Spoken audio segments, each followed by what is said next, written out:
들릴라가 삼손이 진심을 다 알려주므로 사람을 보내어 블레셋 사람들의 방백들을 불러 이르되 삼손이 내게 진심을 알려주었으니 이제 한 번만 올라오라 하니 블레셋 방백들이 손에 은을 가지고 그 여인에게 올라오니라. 들릴라가 삼손에게 자기 무릎을 베고 자게 하고 사람을 불러 그의 머리털 7가닥을 밀고 괴롭게 하여 본즉 그의 힘이 없어졌더라. 들릴라가 이르되 삼손이여 블레셋 사람이 당신에게 들이닥쳤느니라 하니 삼손이 잠을 깨며 이르기를 내가 전과 같이 나가서 몸을 떨치리라 하였으나 여호와께서 이미 자기를 떠나신 줄을 깨닫지 못하였더라.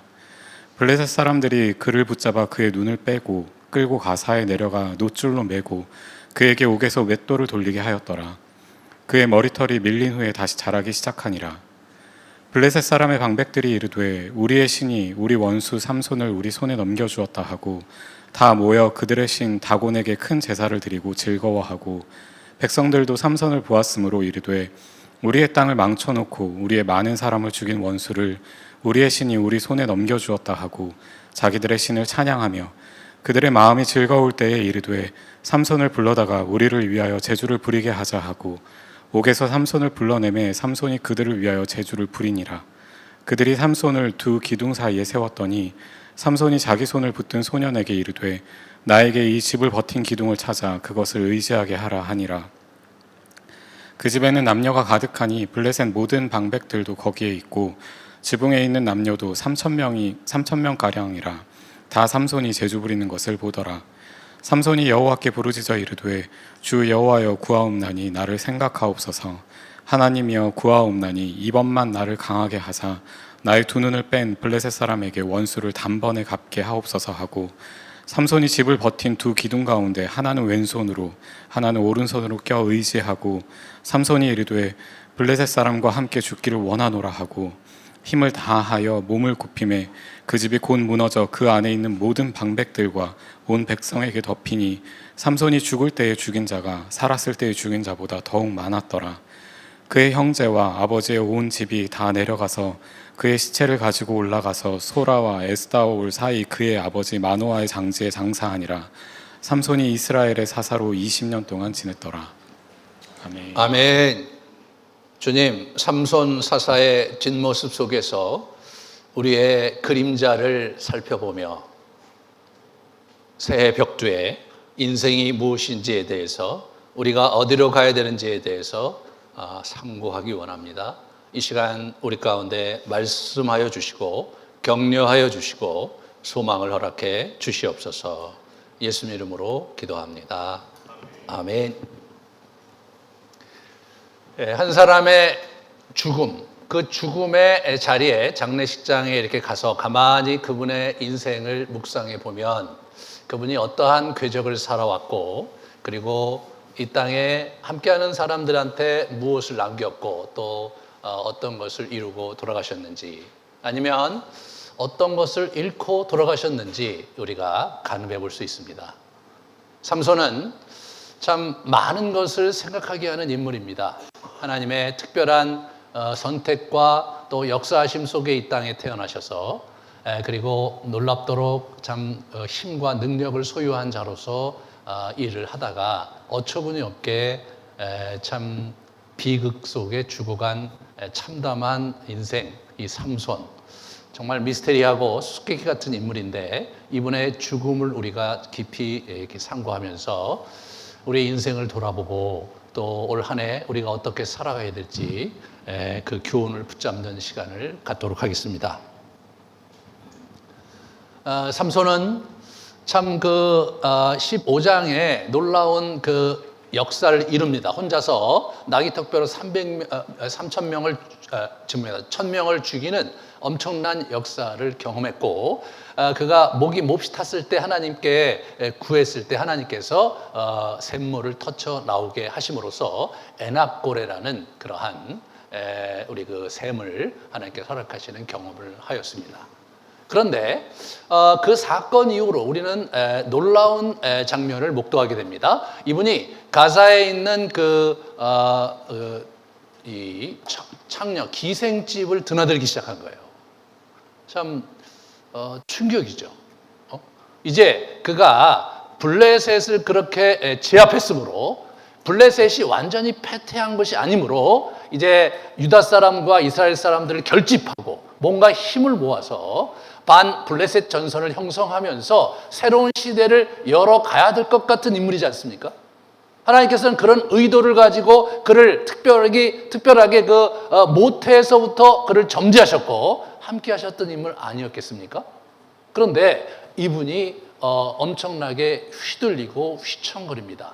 더 우리에게 안타까운 것은 하나님마저 침묵하시며 그를 주시하고 계시는 장면이 우리의 마음을 서늘하게 합니다.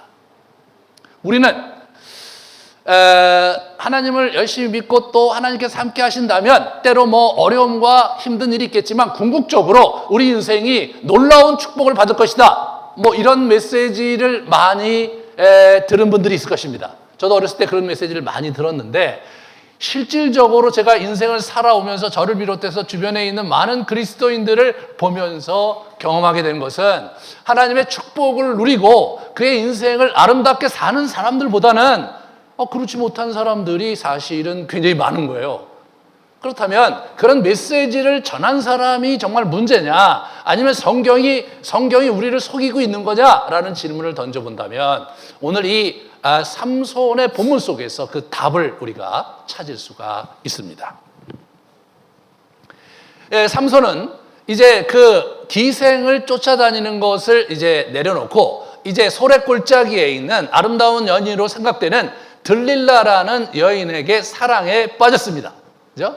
이 소래골짜기가 아주 아름다운 곳이었더라고요. 제가 찾아보니까 저렇게 막 굉장히 그 아름다운 그 이제 골짜기고요. 그 다음 걸 보여주시면 소래골짜기가 그래도 이 자기가 살았던 그 소라 이 사람의 고향이잖아요. 거기서부터 이렇게 쭉 흘러 내려가는 골짜기가 있고 저쪽에 딥나도 있고 이 전체가 소래골짜기예요. 아마 거기 어느 곳에 상당히 괜찮은 여자가 있었던 것 같아요. 그 다음 걸 보여주시면 저게 저렇게 아주 아름다운 곳인데 이 여인은 히브리 사람이 아닌 거예요. 이스라엘 사람이 아닌 거예요. 그렇다고 블레셋 사람이냐? 그것도 좀 불확실해요. 이 사람이 거기 사는 건 분명한데 이 사람이 이스라엘 사람도 아니지만 블레셋 사람인지는 또 잘 모르겠어요.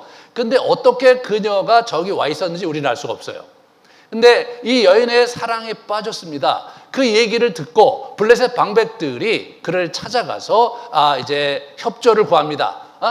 그에게 우리가 은 1,100냥씩 주겠다. 우리 여기 이제 방백들이 갔거든요. 5방백이에요. 5개 도시가 연합체가 이 블레셋인데 우리가 1,100세겔씩 은 1,100 주니까 우리 네가 사랑하고 또 너를 사랑하는 그런 이 삼손의 힘이 어디로부터 나온 것인지 그 원천을 그걸 어떻게 체포할 수 있는지 제압할 수 있는지 그 비결을 알려달라. 그렇게 주겠다고 얘기를 합니다. 1,100세겔, 뭐 우리가 개념이 잘 안 쓰는데요. 그 당시 한 10세겔이 노동자 1년 연봉이라고 그래요. 그것에 근거한다면 한 400억 정도 되거든요. 근데 그게 5개니까 어떻게 되냐면 약 2천억 정도 되는 거예요. 2천억 정도 되는 거예요. 내가 사랑하는 이제 남자가 있었던 거죠. 힘도 세고 보니까 보안이 굉장히 유명한 사람이에요. 그런데 그 사람과 데이트를 나누며 좋은 시간을 보냈는데 저기 블레셋 방북들이 와갖고 2천억을 줄 테니까 뭐 죽이라는 것도 아니에요. 비결만 알려달라니까 이 여자로서는 사실은 정말 좋은 기회라고 생각했겠죠. 여러분은 어떻겠습니까? 여러분이 그런 찬스였다면 어땠을까요? 2천억을 거머쥐려고 하는 분이 훨씬 많았을 거라는 생각이 들어요. 이게 이 들릴라라는 여인은 정말 지혜롭고 훌륭한 여자죠. 자기 인생을 아름답게 아무튼 제가 농담입니다. 자, 시간 이 들릴라라는 기가 막힌 여자를 만나서 이 사람의 인생이 거꾸러지는 그런 장면을 보게 되는데 이 여자는 아주 당돌하고 앙칼진 여자였어요. 우리 사사기 16장 10절, 13절, 15절 같이 보면은 보라, 당신이 나를 희롱하여 내게 거짓말을 하였도다 라고 밀어붙입니다. 아니, 이 남자를 결박해서 블레셋에게 넘기려고 했던 것이 이미 아주 노골적으로 드러났거든요. 그럼에도 불구하고 당당하게 보라, 당신이 나를 희롱하여 내게 거짓말을 했다 이렇게 얘기했을 때 보통 남자 같으면 아니 이게 지금 무슨 말을 하는 겁니까? 뭐죠? 때려치고 집에 가든가 아니면 좁혀든가 둘 중에 하나 하겠죠. 그죠? 예. 근데 쩔쩔매요. 이 삼손이 쩔쩔매요. 두 번이나 이렇게 하다가 세 번째 보면 세 번째까지 계속해서 허튼 소리 하면서 이제 거짓말을 했거든요. 당신의 마음이 내게 있지 아니하면 당신이 어찌 나를 사랑한다 하느냐 이렇게 얘기합니다. 예? 일반적으로 여자들이 이제 그 연인한테 하는 이 표현이잖아요, 그죠? 예, 그런 거예요. 당신이 나를 사랑하는 게 맞아? 막 이렇게 얘기하죠. 예, 당신이 이로써 세 번이나 나를 희롱하고 당신의 큰 힘이 무엇으로 말미암아 생겼는지 내게 말하지 아니했다. 그렇게 얘기한 거예요. 그럼 뭐예요? 그래서 이렇게 얘기해야 되잖아요. 그래서 이렇게 얘기해야 되잖아요.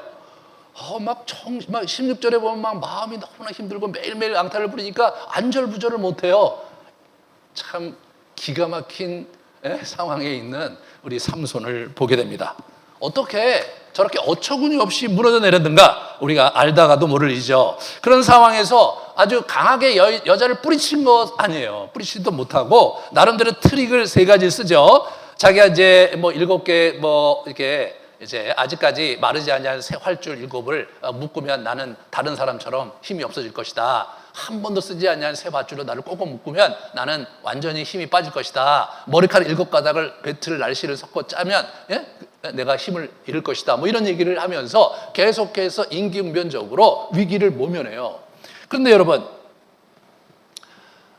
이 사람이요, 명백히 저 여자가 지금 나를 붙잡아다가 블레셋에 넘기려고 한다는 게 명명백백한데도 불구하고 이 사람은 계속해서 그러고 있는 거예요. 계속해서 그러고 있는 거예요. 아주 묘하죠. 이 삼손이 아주 묘합니다. 이 삼손이 결국은 그런 사랑 놀이를 하는 거죠. 불장난을 하다가 결국은 완전히 이제 무너지는 걸 보게 돼요. 결국은 미련하게 무너지죠. 16절을 같이 이제 보시면 날마다 그 말로 그를 재촉하여 조름해 삼손의 마음이 번뇌하여 죽을 지경이라. 죽을 지경이에요. 바보 같은 이 멍청한 놈 같으라고. 왜 죽을 지경입니까 저게? 아니 상대를 죽여야지 왜 내가 죽을지. 아니 나를 팔아먹겠다는데 이게 정신이 완전히 나갔어요. 완전히 나갔어요. 근데 이 사람이 정상적인 사람이거든요. 이 사람 되게 똑똑한 사람이 나름대로. 근데 이게 헛똑똑해갖고 저렇게 이제 완전히 이제 그 여인의 그 어떤 묘한 그 트릭에 완전히 녹아난 거죠. 여러분, 잠언 25장에 이런 얘기가 있어요. 자기의 마음을 제어하지 아니하는 자는 성읍이 무너지고 성벽이 없는 것과 같다 이거예요. 마음을 제어하지 않으면 뭐 이 정도야 내가 감당할 수 있지. 뭐 그래? 아니 뭐 이렇게 할 수 있지라고 조금씩 타협하다가 결국은 내가 완전히 먹혀버리는 거죠. 분명히 이게 잘못된 거 알아요. 분명히 저 문제 있는 거 알아요. 이거 하지 말아야 돼. 알아. 근데 그걸 못 태어나는 거죠. 그걸 못 태어나는 거예요. 그 트랩에 갇히는 거예요. 이게 지금 삼손의 얘기가 아니라고요. 이게 여러분과 저의 얘기라고요. 우리가 어떤 어떤 자기가 갖고 있는 어떤 굉장히 선호하는 어떤 취미라든가 또는 집착 같은 어떤 그 중독에 빠지게 되면 그게 자기를 무너뜨리고 자기를 힘들게 하는 거 알면서도 질질 끌려다니는 거예요. 내가 이거 하면 안 되는데, 내가 이거 하면 손해를 많이 보는데, 알면서도 질질 끌려다니는 거죠. 우리 인생이 그러다가 아주 망가지는 분들이 한둘이 아닌 거예요. 그리스도인도 예외가 아닌 거예요. 내가 그렇게 기도하고 열심히 교회 나와서 헌금도 하고 봉사도 하면 그런 거 다 이렇게 하나님께서 물리쳐 주신다고 생각하면 큰 오산이에요. 그건 미신이에요, 미신. 그러다가 어처구니 없는 일을 17절에 합니다. 17절 같이 보시면 삼손이 진심을 드러내어 그에게 얘기합니다. 내가 모태에서부터 하나님의 나신이 되었습니다. 만일 내 머리에 밀면 내 힘이 내게서 떠나가고. 이 사람이요, 진심을 얘기해. 누구에게? 사기꾼에게. 누구에게? 자기의 원수에게 진심을 줘요. 여러분, 이분이 지금 진심을 줘야 될 분이 누굽니까? 예? 이분이 진심을 바쳐야 될 분은 하나님, 여호와 하나님이시죠. 근데 여호와 하나님께 진심을 바치는 게 아니라 자기 일을 해하려고 하는 자에게 진심을 바치고 있는 거예요. 우리가 인생을 살다 보면 엉뚱한 일에 진심을 바쳐서 하고 있는 거죠. 네. 제가 예전에 한 자매를 도왔었는데 그 아버님이 노름을 하시는 분이더라고요. 노름은 근데 한 번 빠지면 뭐 한 보름씩은 그냥 나갔다 오신다는데요.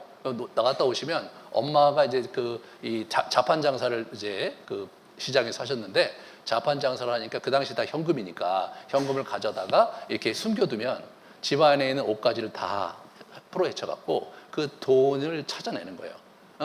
돈이 찾아날 때까지 어머니를 때리는 거예요. 그리고 나서 돈을 찾으면 그걸 갖고 나가는 거예요. 예.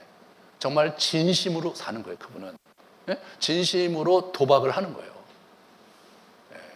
어떤 분은 진심으로 가족을 내려놓고, 예? 우리 낚시 다니시는 분들, 진심으로 낚시를 잡아요. 예. 예. 그런 분 있어요. 취미 생활이 진심이 되면 곤란합니다. 취미는 어디까지나 취미여야 되는데, 취미가 진심이 돼. 그러면 어떻게 되냐면 생 전체가 완전히 망가지는 거죠. 그렇죠. 우리 중고등학교 때도 진심으로 이렇게 컴퓨터 게임을 한다든가 진심으로 뭘 하다가 인생을 망가뜨려서 그래서 그냥 20대를 고생을 많이 하신 분들이 있을 거예요. 그죠? 뭔가 진심으로 잘못해갖고. 그런 부분에서 이렇게 제가 떨떠름하게 이렇게 보게 돼요. 아, 참 진심으로 하는 건 좋은데 진심으로 무엇을 하느냐가 중요한데 이분이 진심으로 들릴라에게 자기 진심을 얘기한 거예요. 아니, 하나님께서 자기를 택하셔서 하나님께서 특별히 자기 인생 속에서 역사하시려고 나실인에 특별한 권세를 주셨는데 근데 그거를 얘기하는 거예요. 그걸 다 얘기해. 나 나실인이다는데 사실 이 머리에 삽도를 대지 말라고 그랬는데 만약 이거 자르면은 내가 일반 사람처럼 될 거야 라고 얘기하면서 드디어 행복해졌어요. 예? 삼손이 드디어 평화를 찾았어요. 행복해졌어요. 정말 우리는 삼손을 보면서 저도 젊었을 때 이런 바보 같은 자식, 이런 멍텅구리 같은 자식, 이런 악한 자식 하면서 삼손을 마구마구 비판했던 젊은 날이 있었는데 나이가 들어서 보니까 비판을 못 하겠더라고요. 저도 그렇게 산 적이 있고 저도 그렇게 미련하게 빠졌던 적이 있고 말이에요.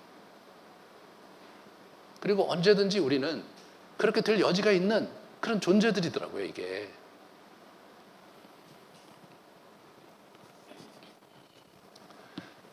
그래서 우리가 이 잠언 16장 32절 자기 마음을 다스리는 자는 성을 빼앗는 자보다 낫다 이거예요. 자기 마음을 다스리는 자는 성을 빼앗는 자보다 낫다라고 얘기를 하는 거예요. 그만큼 힘든 거죠. 바깥에 있는 어떤 일을 성취하는 것보다 자기 마음을 다스리는 게 힘들다는 거예요. 이게 우리 인생의 굉장히 중요한 이슈잖아요. 우리 마음이 안 다스려지잖아요. 그죠? 힘들어요. 우리가 정말 하나님을 정말 깊게 만나고 그분의 은혜와 사랑 속에 우리가 살고 싶은 마음이 우리 굉장히 많아요. 그리고 진심이야. 그런데 문제는 뭐냐면 내 마음을 제어하기가 너무 힘들어요. 예? 내가 뭐 하나 기도 생활을 하려고 시간을 정하고 하는데 그게 잘 안 돼. 예? 근데 잘 되는 건 많아요. 그죠?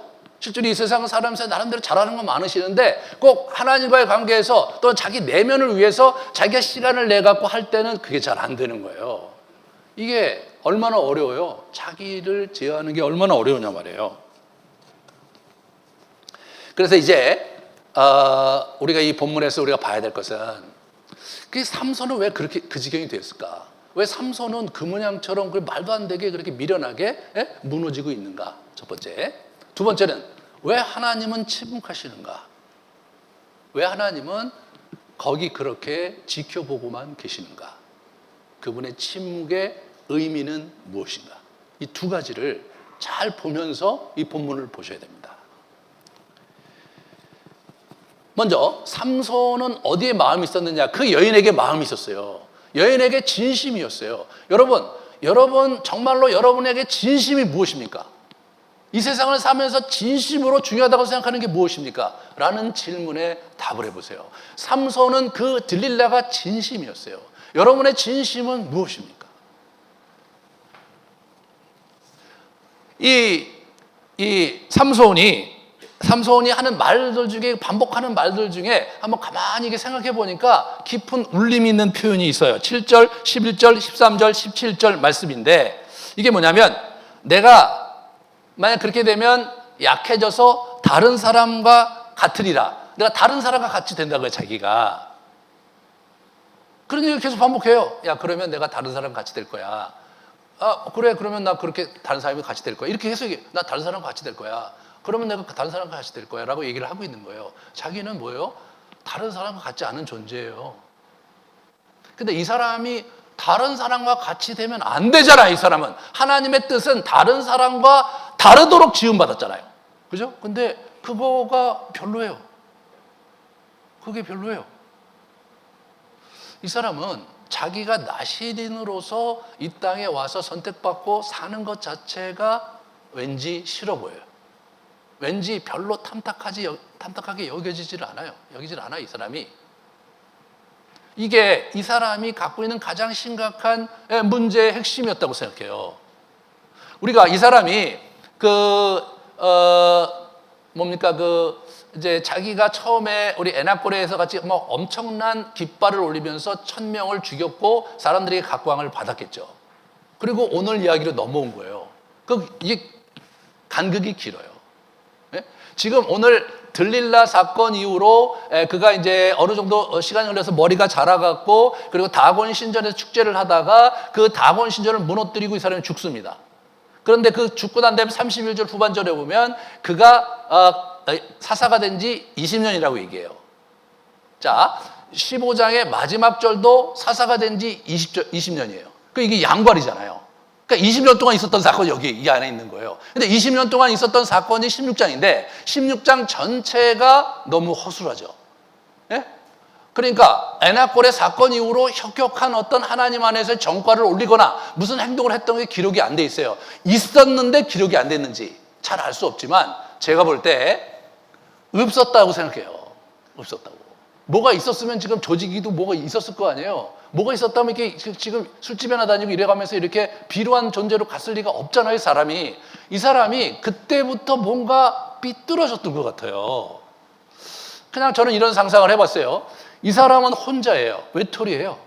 이 사람은 3,000명의 유다인들이 자기에게 쫓아왔어요. 지난주에 말씀드렸잖아요. 우리가 삼손을 잡으러 왔다. 근데 3,000명이 모여갖고, 그래요? 그러면 여러분, 전략적으로 대처를 안 하잖아요. 3,000명이 우르르 개떼처럼 가갖고 물러 앉아갖고 너 나와라.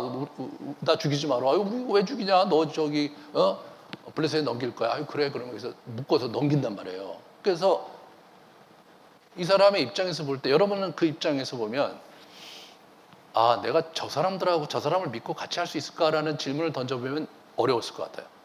그죠? 저 사람들은 내 편이 아닌 거야. 언제든지 자신들의 이익을 위해서 나를 버릴 수 있는 사람이죠.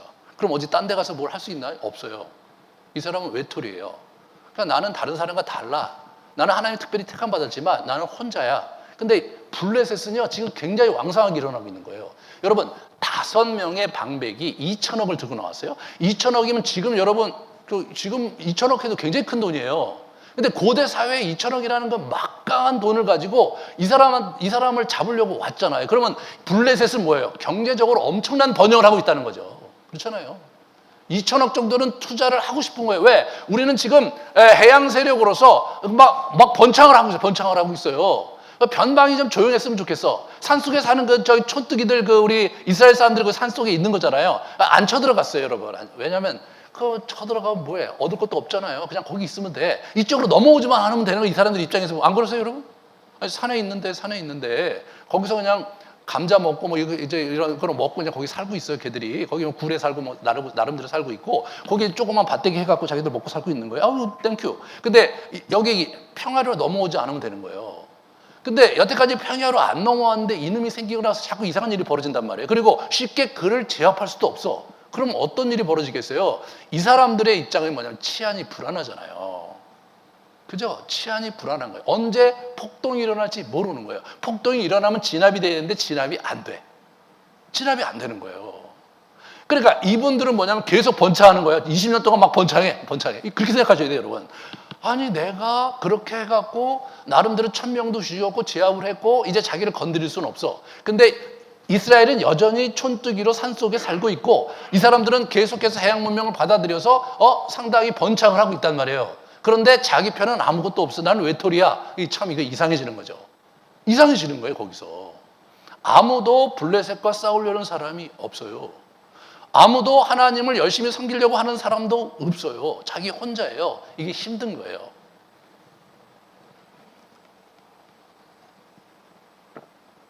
그러면 외톨이가 된 게 본인 자신의 문제냐? 외톨이가 보면요, 외톨이가 스스로 문제가 갖고 있는 경우가 많아요. 옆에 있는 사람들보다. 왜냐하면 본인이 더군다나 이 사람 능력이 많은 사람이에요. 하나님의 역사가 있는 사람이에요. 그럼 얼마든지 사람들하고 교제하고 사람들하고 얘기하고 그러면서 뭔가 분위기를 만들어서 조직도 만들거나 뭐 어떤 대처 방식을 만들거나 뭐 그렇게 할 수 있는 여지가 이 사람에게 있는 거예요. 이 사람이 리더십이잖아요. 이 사람은 사사잖아요. 사사가 외톨이다. 그 사사가 문제죠. 그게 사사가 문제죠. 그렇잖아요? 그렇잖아요? 이 사람이 지금 이 건강한 자기 정체성을 갖고 있지 않은 거예요. 자기가 갖고 있는 능력이 이제 상당히 별로인 거예요. 자기는 그냥 다른 사람처럼 살고 싶은 거예요. 한 세상 아니 뭐 이래도 한 세상 저래도 한 세상인데 그냥 살고 싶은 거예요. 그러니까 이 사람이 지금 어떻게 해요? 술집에 가서 또는 자기가 좋아하는 여인 품에서 그냥 거기서 재밌게 그냥 나름대로 한 세상 살고 싶은 마음이 이 사람한테 많은 건 아닌가? 그리고 우리가 상상해 볼 수 있어요. 내가 사사가 돼서 달라진 게 무엇이며 내가 나기 특별로 1000명을 죽인들 뭐가 변했느냐 말이에요. 예? 블레셋이 변한 것도 아니고 이스라엘이 변한 것도 아니고 상당한 어려움에 이 사람이 이렇게 봉착해 있는 거죠. 그러니까 그냥 들릴라가 하면 하는 대로 그냥 있는 거예요. 지금 자기의 힘을 사용할 생각을 죽어도 하지 않습니다.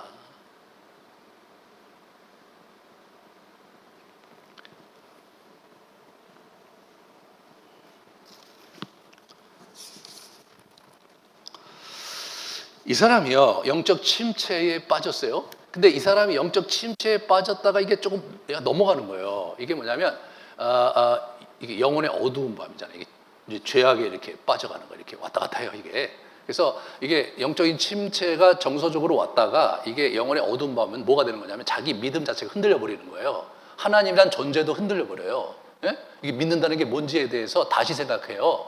예? 목사님이 얘기하는 거에서도 설교가 잘 안 들려. 예? 그 성경 얘기하는데 성경이 잘 안 믿어져. 그런 사람들이 굉장히 많은 거예요. 예. 그래서 그냥 엄청나게 많은 성경 신학자들, 성경학자들이 이상한 짓을 되게 많이 했어요. 그 역사에서 보면 그 성경을 그렇게 막 분석적으로 공부하다가 이상하게 되신 분들이 참 많거든요. 그러니까 그런 식으로 이제 가는 거예요, 이게. 이 사람도 지금 그렇게 가는 거예요. 그러다가 이게 어떻게 되냐면 어느 선을 넘어가 버려요. 그건 뭐냐? 완전히 죄악에 빠져버려요. 네? 완전히 신앙을 버리고 죄 가운데 완전히 죄를 뒤집어 쓰고 안 믿는 사람처럼 확 들어가 버리는 거예요.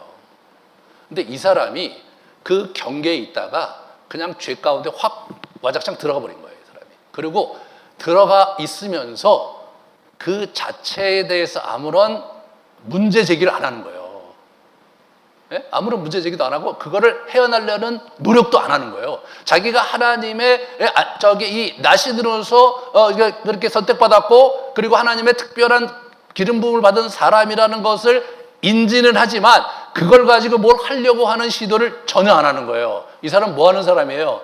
이 사람 반역의 길을 가고 있는 거예요. 하나님이 원하시는 삶을 멀리하고 자기가 자기 정서와 자기 연민에 빠져서 그렇게 자기를 이렇게 한탄하고 탓하면서 무너져 내려가고 있는 거예요.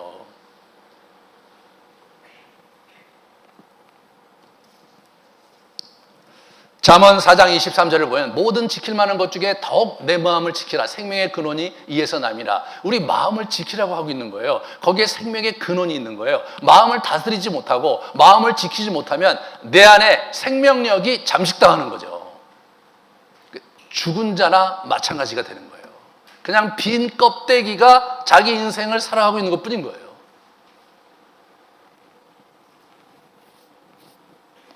마음을 지키지 못한 자는 어떤 결말을 갖고 오는가? 이런 부분에서 우리가 사실은 이렇게 잘 그렇게 면밀히 이제 우리가 들여다보질 않죠. 그죠? 그러니까 우리가 이제 신앙생활 하시다가 좀 어려워서 이제 힘들어서 신앙생활도 내려놓으시고 교회도 떠나시고 이제 그리고 나름대로 이렇게 살아가시는 분들이 이제 우리 주변에 있을 텐데 그런 분들에 대해서 추적하면서 그들이 어떻게 무너져가고 어떻게 사시는지에 대해서 우리가 많은 관심을 갖지 못하죠. 네, 이게 안 됩니다. 그런 식으로 지금 우리가 목회가 이루어지질 않아요. 네. 그래서 이제 지금 우리가 사실 되게 뭐 힘이 없고 그러니까 어떻게든지 교회 출석을 시키려고 무지무지 애를 써요. 그래서 이제 교구에서 이제 목회자들이 이제 주일날 있으면 이제 쭉 이제 결석하신 분들 리스트를 가지고 그 결석한 사람들을 전화 신방이라든가 신방을 하면서 관리를 해요. 예? 무슨 이제 가령에 대해서 뭐 이제 내일 우리가 이제 기도회 하잖아요, 그죠? 내일 이제 주일에 기도를 하면 그럼 목회자들은 뭘 하는 거냐면 일일이 다 전화해서 그날 참석할지 안 참석할지 체킹하고 그걸 다 해갖고 또 다음 날 되면 담임 목사하고 이제 그거를 체킹을 해서 누가 참석을 못했는데 왜 참석을 못했고 이번에 맨날 이런 걸 하는 거예요. 맨날 이런 걸 하는 거예요. 이런 거를 그래서 조직의 쓴맛을 보게 하면서 이제 이렇게 하는 거예요. 예, 참 그러고 있는 그분들의 심정을 제가 이해는 하는데 너무 안타깝죠. 예, 그렇게밖에는 못하는 거예요. 왜? 우리가 생명력을 잃은 지 오래된 것 같아요. 예? 생명력을 잃은 게 너무나 오래되니까 이게 뭐 교회에 나오고 안 나오고 이런 부분이 상당히 외형적으로 이제 돼버리고 말씀을 보고 이게 이제 그 성경도 보고 이제 우리가 찬양하면서 하나님의 생명력을 경험하지 못한 거죠. 왜? 평소에 우리 마음을 우리 관리를 잘 못해요. 관리를 못해. 평소에 마음 잘 관리를 못하는 사람이 내 안에 생명력이 있을 거라고 생각하는 것 자체가 사실 요행이죠. 어쩌다 뭐 찬양하면서 은혜 받을 수 있고 어쩌다 제 설교에 은혜 받을 수 있을지 모르지만 그러나 우리가 하나님께서 주신 힘으로 그 생명력을 갖고 우리 인생을 살아가는 일에 그 동기부여가 되겠냐 말이에요. 동력이 생기겠냐 말이에요. 그게 이제 어렵잖아요. 그러다가 사실은 이제 이 드라마틱하게 우리 삼손이 무너진 것을 우리가 확인할 수가 있죠. 눈을 빼버려요. 그래서 감옥으로 데려요. 눈을 빼버려요. 이거 참 얼마나 대단한 겁니까? 자기가 들릴라에게 그런 얘기를 했어. 자기는 마음의 평화를 얻었어. 근데 눈이 빠질 줄 알았겠어, 이놈이? 예. 그래갖고 가갖고 갔는데 잡혔어요. 뭐 잡혔나 보다 했겠죠. 잡힌 거야 뭐 자기가 나중에 어떻게 힘 쓰면 없어질 수도 있는 거니까. 근데 눈이 빠지면 어떻게 돼요? 눈이 빠지면 끝이잖아요. 여러분, 지 눈이 빠질 줄 몰랐어요, 이 사람이요. 그냥 뭐 죽임을 당하면 그건 끝인데 눈이 빠져서 가는 거예요. 나중에 힘이 났는데도 눈이 빠졌으니까 어떻게 할 수가 없는 거예요. 치명적인 문제가 생기는 거예요. 그 다음에 이 다곤 신전에서 이 영광이 되는 거예요. 이 삼손을 우리에게 주신 막 다곤 신전에서 다곤을 막 찬양해. 예? 그게 이제 23절, 24절에 봐요. 여러분이 집에 가서 읽으세요. 제가 여기서 읽기는 싫어요. 자, 어지간 그렇게 한단 말이에요. 이 다곤 신전이 얼마나 컸으면 3,000명이 거기 있어. 3,000명이. 굉장히 아주 커다란 신전이었어요. 다곤 신이 어떻게 돼요? 그림 한번 보여주시면 이 물고기 신이에요. 저기 아주 우스운 것 같죠? 인어예요. 저 다곤 신이 그 당시 이제 해양 문명에 있는 사람들이 얘기해서 또 이 인어 신을 많이 섬겼어요. 근데 저거 굉장히 기분 나쁜 신이에요. 왜냐하면 저 다곤 신이 물에 살면서 이 배를 타고 가는 선원들을 소리로 유혹을 해갖고 물에 빠져 죽이게 한다네요. 근데 그 신을 섬겼어요, 저 친구들이. 근데 어떻게 섬겼는지에 대한 기록이 안 남아 있고 저런 그림만 남아 있기 때문에 더 많은 추측을 하긴 어려워요. 아무튼 그랬어요. 근데 이 다곤 신상만 문제가 아니에요. 그 다음 걸 보여주세요. 저게 머리 스타일 봐요. 머리 스타일. 저 머리 스타일이 굉장히 요즘에도 저런 머리 스타일. 그 다음 걸 보여주세요. 그 다음 걸 보여주시면 저렇게 부조에 머리가 저런 스타일이에요. 저런 스타일이에요. 근데 요즘도 가끔 길에다 가다 보면 저런 스타일의 머리를 하고 있는 사람이 있어요. 최근에 지금 이제 머리가 자라서 잘 안 보이는데 우리 교회 중에 한 친구가 저 스타일을 하고 왔어요. 저 스타일을. 이름은 하준환이라고 있어요. 그래서 제가 보면서 야 너 그거 어디서 깎았어? 야 너 그거 무슨 의도로 그거 깎은 거야? 그랬더니 본인이 왜 그러세요? 아니 야 너 그거 뭐어디서 뭐냐 그랬더니 저기 갔더니 내가 머리 스타일이 좀 특별해서 그 미장원의 그분이 이거 그렇게 해주셨다는 거예요. 너 알구나 너 다녀라. 그거 블레셋 스타일이다 너. 시내 나가다 보면 블레셋 스타일 많아요. 미국 가잖아요. 더 많아요. 여러분, 블레셋의 다곤신과 블레셋은 문화 속에 살아있습니다. 살아있어요, 지금. 예, 저런 머리를 할 때면, 내가 블레셋의 스피릿을 내가. 그러니까 여러분, 우리가 이 블레셋을 생각할 때 아주 거기 있는 현찮은 놈들이다 이렇게 생각하시면 안 돼요. 그 시대에 문명을 이렇게 해양 문명을 지배했던 친구들이에요. 이스라엘이 촌뜨기지 얘들은 촌뜨기가 아니었어요. 저는 머리 스타일을 지금 21세기까지 가지고 오는 친구들이에요. 저들의 그 심볼 마크가 지금 전 세계에서 가장 커다란 커피숍에 저 그림을 집어놓은 놈들이 다곤이란 말이에요. 그러니까 이 블레셋 우리 그 삼손이 이제 얼마나 힘들었는지 아시겠죠? 얼마나 힘들었겠어요. 예. 그러다가 스스로 주저앉았던 것 같아요, 이 사람이.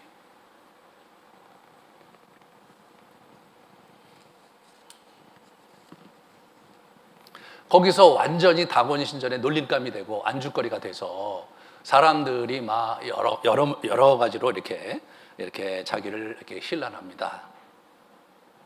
그런데 이 장면에서 우리가 주목해야 될 것은 여호와 하나님의 침묵입니다. 우리 한번 보여주시면 에나골의 이후 이분이 침묵하세요. 예? 뭐 나타나서 야단치시거나 징계를 하시거나 그러질 않아요. 그냥 침묵하세요. 삼손이 막 무너져요. 침묵하세요.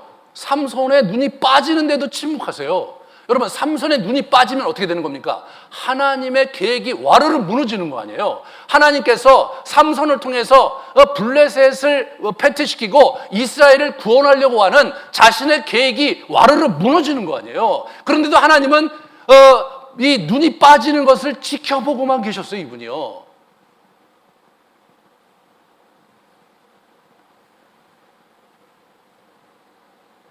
여러분이 그 시대를 살았고 여러분이 삼손을 잘 알고 있는 사람이었다면 하나님의 사람이었고 놀라운 능력을 행하는 하나님의 사람인데 여러분 그가 잘못했는데 눈이 빠지는데 하나님이 그를 그냥 좌시하고만 계시다면 여러분의 마음이 어떻겠습니까? 이게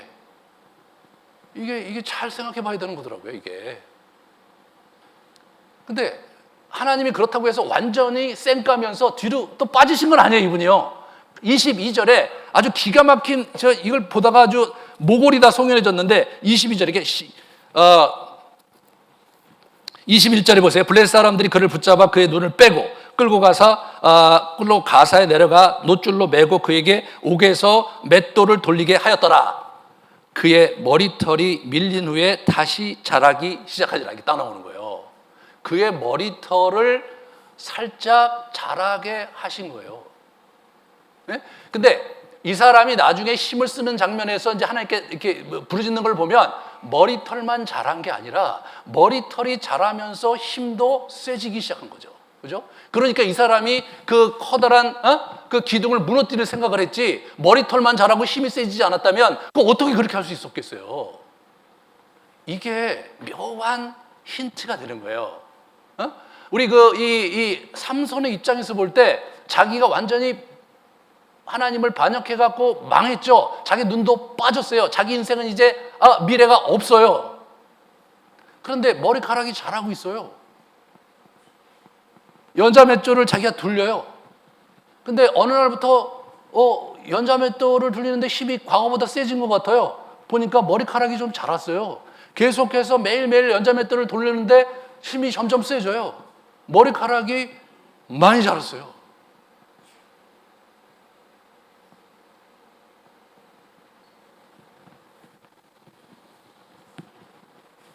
하나님께서 일하시는 방법이 참 아주 묘하지 않아요, 여러분?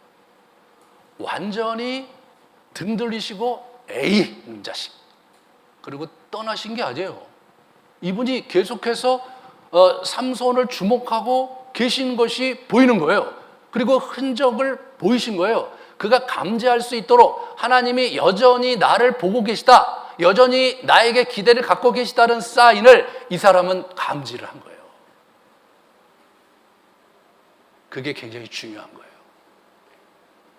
우리가 신앙생활 하다가 무너지고 엄한 짓 하고 그리고 완전히 이제 신앙에서 더 이상 그 돌아가기 어려운 그 지경에 우리가 있다 손 치더라도 어느 길목에선가 어느 모퉁이에서든가 그분이 나를 지켜보고 계시다라는 그런 사인을 여러분이 감지했다면 여러분 그것을 붙들고 일어나셔야 됩니다. 그게 아주 놀라운 신비예요.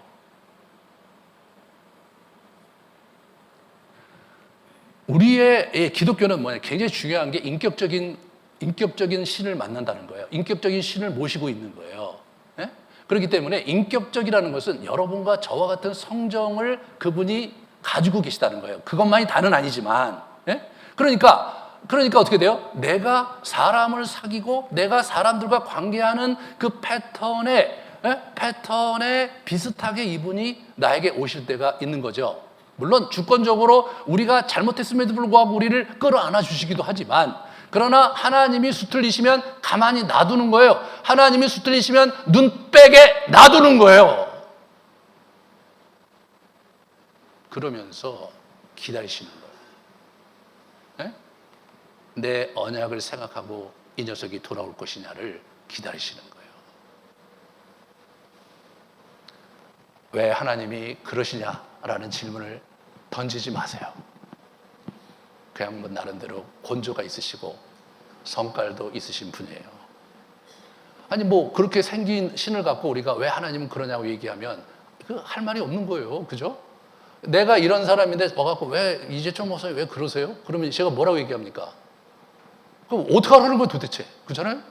네, 제가 잘못한 부분이 있으면 고치겠지만 잘하고 잘못하고 떠나서 내 성격이 그런데 그거 어떻게 하라는 거예요? 그죠? 그렇잖아요. 이게 어디서 나타나는 거냐면 부부관계에서 맞아요. 부부관계에서 처음에 이제 우리가 결혼해서 이제 잘 지내려고 하지만 잘 안 되죠, 그죠? 잘 안 될 때가 많아요. 서로 다르니까. 그러다 보면 서로 뭐 많이 갈등할 때 있고 어려움이 있죠. 그래서 뭐 서로 말도 안 할 때 있고 뭐 서로 여러 가지 긴장이 있을 때 있고 또 뭐 아주 뭐 고성하면서 뭐 싸울 때도 있고 그런데 차츰 어떻게 되냐? 차츰 서로를 이해하고 받아들여지게 되는 거죠. 하지만 대부분의 분들이 그래요. 내가 원하는 만큼 상대가 바뀌지는 않아요. 그죠? 나 또한 내 배우자가 원하는 만큼 바뀔 수 없다는 걸 알아요. 그렇지만 이제 우리가 그렇다는 걸 인지하고 받아들이면서 서로 맞추어가는 거죠. 맞추어가는 거예요. 하나님과 우리도 서로 맞추어가는 거예요. 여러분, 우리가 이제 죽어서 하늘나라 가면 그때 이제 얼굴을 마주대면서 그분의 실체를 보고 나면 모든 것이 명명백백하게 나타나겠지만 그래서 전까지는 이해할 수 없는 구석이 많죠. 근데 그분의 입장에서도 우리가 잘 이렇게 납득이 안 되고 속상하고 실망스러울 때가 있다는 것을 우리가 상정해야 합니다. 지금 우리 삼손과 하나님께서 그게 긴장이 있는 거예요, 그게.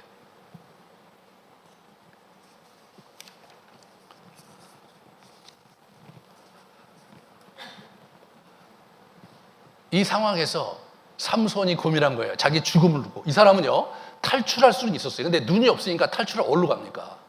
이게 탈출해도 대안이 없는 거예요. 그거를 블레셋 사람들이 똑똑한 사람들이니까 눈을 빼야 이 친구를 완전히 통제할 수 있다고 믿은 거죠. 그건 뭐 적실한 판단이었죠.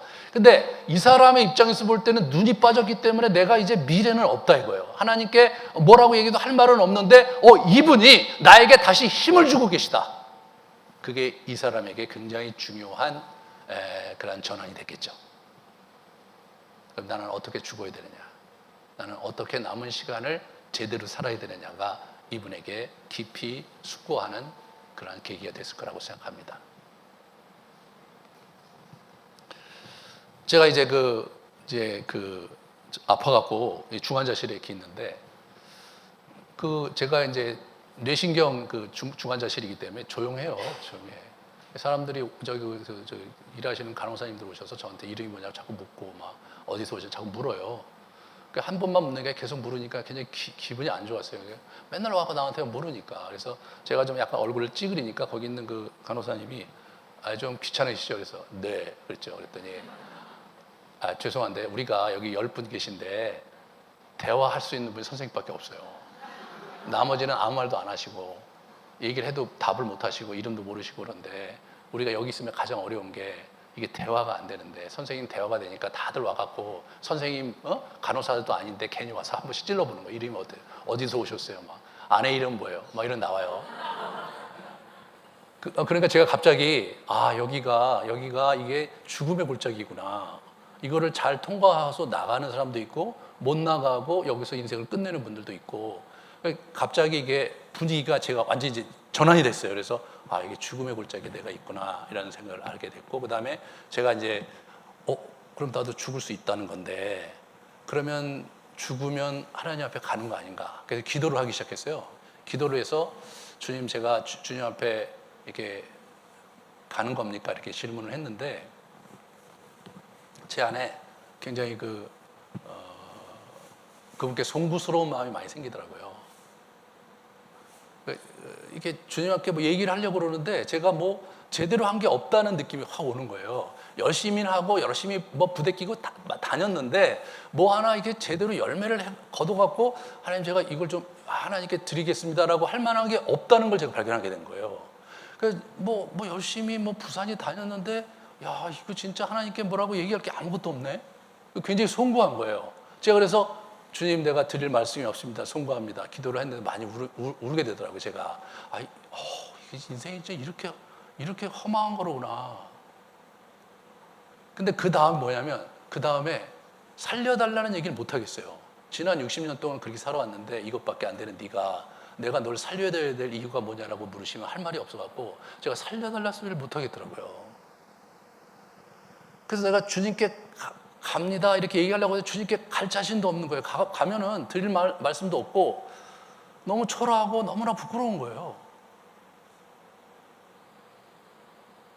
아니, 어떻게 인생을 이렇게 살았나.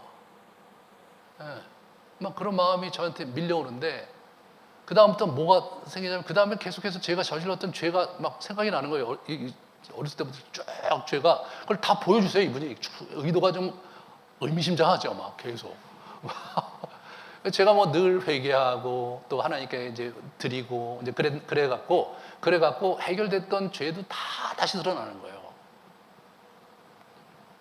너무나 참담한 거예요. 어떻게 해야 될지 모르겠더라고요. 어떻게 해야 될지 모르겠는 거예요, 제가. 기도하면서 계속 회개를 했어요. 한동안. 내가 신앙생활 도대체 어떻게 온 거냐. 도대체 내가 뭐 하나 제대로 해놓지 못하고 그냥 여기저기 뛰어다니고 뭐 힘 빼고 그래서 건강이 안 좋아서 여기까지 와 있는데 미련하게 살았구나. 그래서 제가 마지막으로 정리 기도를 했어요. 주님, 제가 살려달라는 얘기를 못하겠습니다. 너무나 송구하고 제가 제대로 살아오지 못한 것이 너무나 당신께 죄스럽습니다. 저를 불쌍히 여기신다면, 저에게 기회를 한번 주신다면 감사하겠습니다. 까지 기도를 했어요. 그리고 나서 더 기도를 못했어요. 계속 기도했던 거는 주 예수 그리스도시여 이 죄인을 불쌍히 여기소서라는 기도만 계속했어요. 그거 외에는 드릴 기도가 없더라고요.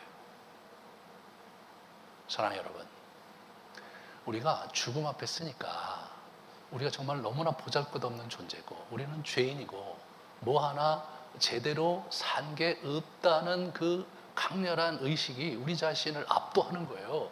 주님 앞에 딱 서면 자랑스럽게 어깨를 딱 하고 주님, 제가 왔습니다 이렇게 얘기할 사람, 저는 한 사람도 없을 거라는 생각이 들어요. 왜? 그분 앞에 내가 저질렀던 잘못과 죄가 너무나 적나라하게 쭉 주마등처럼 지나가거든요. 여러분, 그런 날이 있는 거예요. 저는 이 삼손이 그랬다는 생각이 들더라고요. 묵상하면서 이 친구도 막상 죽을 생각을 하니까 답답하고 안타깝고 자기가 하나님께 드릴 말씀도 없고 자기가 살아온 여정이 너무나 부끄럽고 송구스러워서 감당할 수가 없었겠구나. 그래서 이는 이 사람들과 함께 죽기로 작정을 하고 커다란 그 기둥에 자기를 묶어달라고 그러고 거기서 기도를 합니다. 같이 한번 기도하는 거 28절을 같이 볼까요? 이 사람이 기도하는 장면이 이 사람이 일어난 죄송합니다. 그걸 봐요.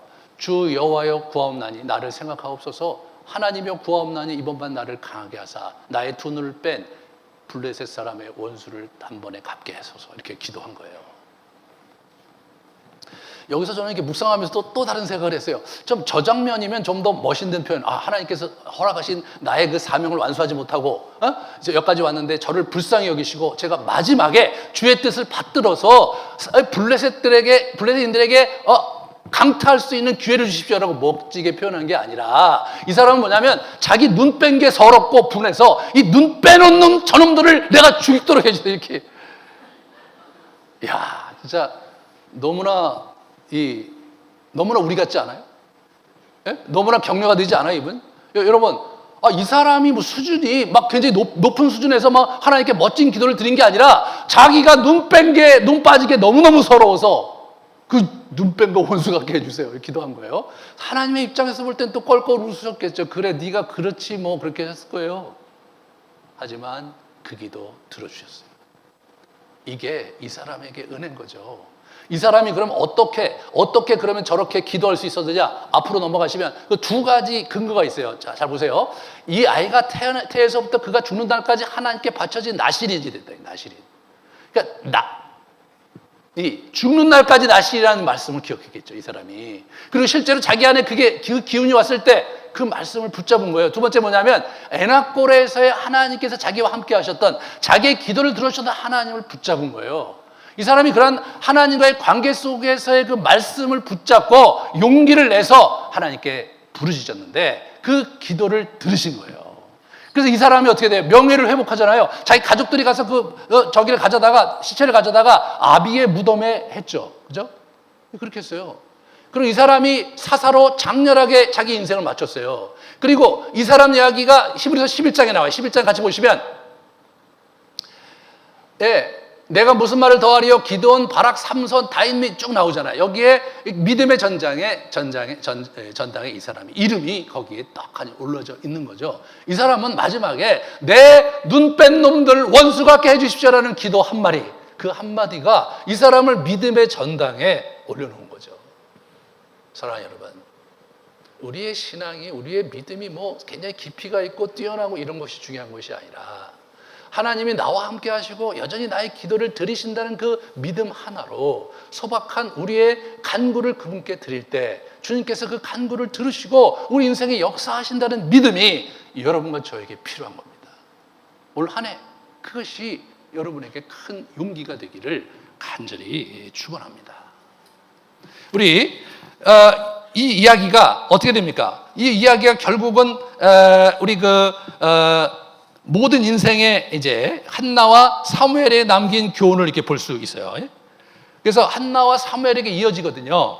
이 택함 받은 자도 말씀을 떠나면 망할 수 있다. 사울이 그 예죠. 사울이 그 예입니다. 마태복음 7장 24절 25절에 이 말을 듣고 행하는 자는 그 집 반석 위에 지은 지혜로운 사람 같으니 창수가 나고 바람이 불어 그 집이 부딪히되 무너지지 않는다는 거죠. 위기 상황 속에서 하나님의 말씀의 도위에 승자가 되고 열매가 있는 거고, 만약 하나님의 말씀에 서지 못한 자는 위기 상황 속에 무너져 내려간다. 예수님이 하셨습니다. 이게 그 말인 거예요, 이게.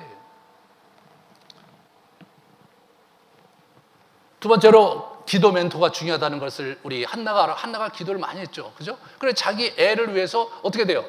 비록 문제가 많았지만 엘리 제사장에 거기에 갖다 놓고 이 친구가 3장에 보면 가이드라인 해갖고 하나님의 음성을 듣는 법을 가르쳐 주잖아요. 이 영적인 멘토가 굉장히 중요하다는 거죠. 우리 삼손은 멘토가 없었어요.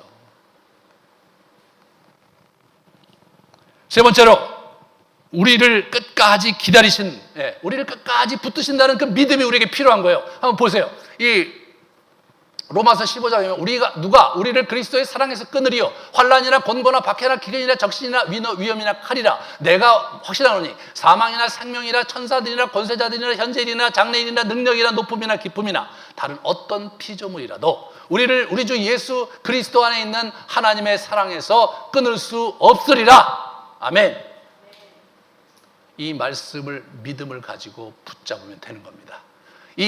우리 삼손처럼 완전히 무너지고 완전히 개차반이 되고 인생이 끝난 것 같았지만 그가 자기에게 허락하신 그 사랑의 약속, 언약의 약속을 붙들고 하나님께 나아갔을 때 그의 인생이 뒤집어진 거예요.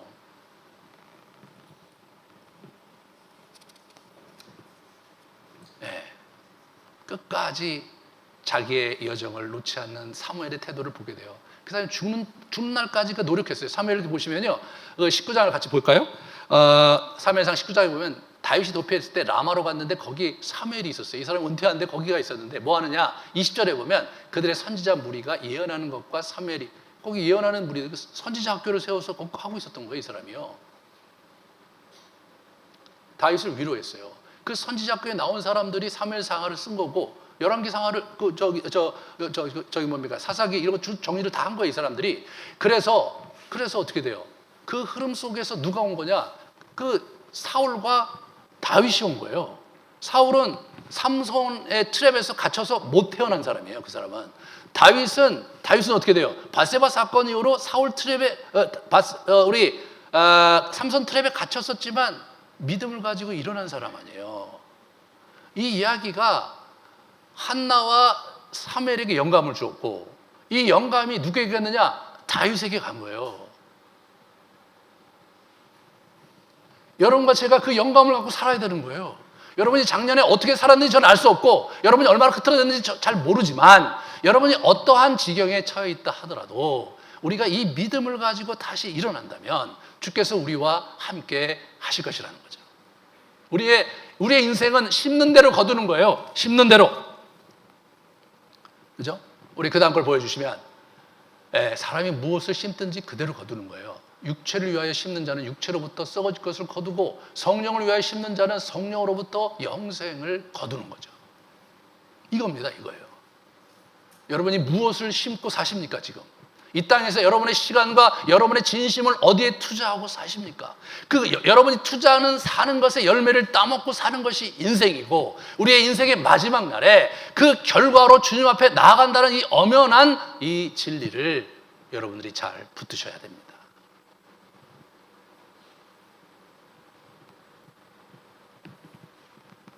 우리가 주를 위해서 여러 가지 일들을 하고 또 뭐 하는데, 그거보다 더 중요한 것은 뭐냐면 그분과 함께하는 시간을 갖는 거예요.